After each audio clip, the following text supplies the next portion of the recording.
What is the difference between a living will and a last will and testament? Well, a living will is a term that I usually use in describing a dying declaration, and that is set forth in the Florida statutes that sets forth when life support can be discontinued. You sign the living will or the dying declaration that says that there are three circumstances where you're directing and authorizing your healthcare surrogate, who you designate, to discontinue life support. One is if you have a terminal condition. Now, this means you're laying there and you're really not conscious, and the doctors don't think you're going to regain your consciousness.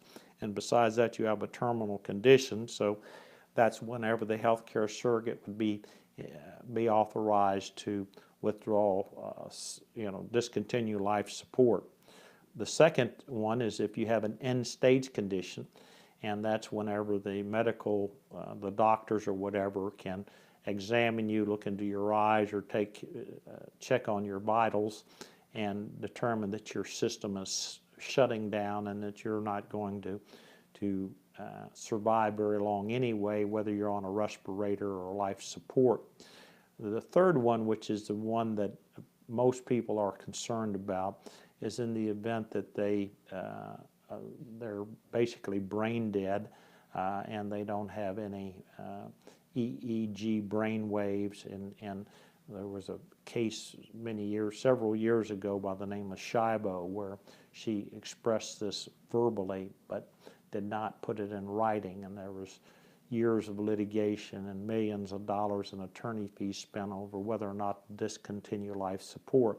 So simply executing this will authorize your healthcare surrogate or whomever you designate to discontinue life support if you are basically not able to brain dead as far as that's concerned. So whereas that's what your living will is, then your last will and testament, that deals with your money, and that takes effect before you die. The living will is what transpires while you're still on this planet, although not in very good shape. But the last will and testament does not become operative until such time as you die, and then that sets forth what your plan is as to whom you want to receive any assets that are in your name alone.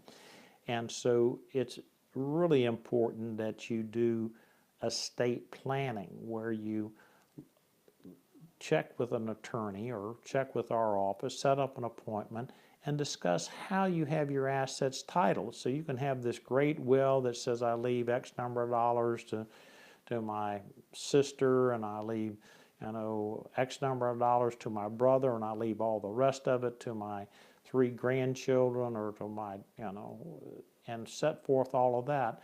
And then you've set up all your accounts so that they're basically joint accounts, and so there is no money there to take care of these provisions. And so the will is not particularly doesn't really express or show how you want your assets distributed. So you need to look at all of your assets and then determine whether or not you want them to be titled in a certain way so they automatically go to a particular beneficiary. And then you can recite that, the same operative provisions in your will that says, well, this is what I've done, but this is what I really mean, that I want them to receive these joint assets, or talk about the overall estate plan so that you don't have any duplication in the event there are assets and you've already provided for them with a joint account. So that is your last will and testament. The last will and testament only controls assets that are in your individual name and do not have a designated beneficiary or co-owner. Wills do have to be probated. That sometimes folks think that because you have a will, you don't have to probate those. But hopefully that's the distinction that you have between a living will and a last will and testament. Give me a call if you'd like to do some estate planning. My phone number is 727-847-2288.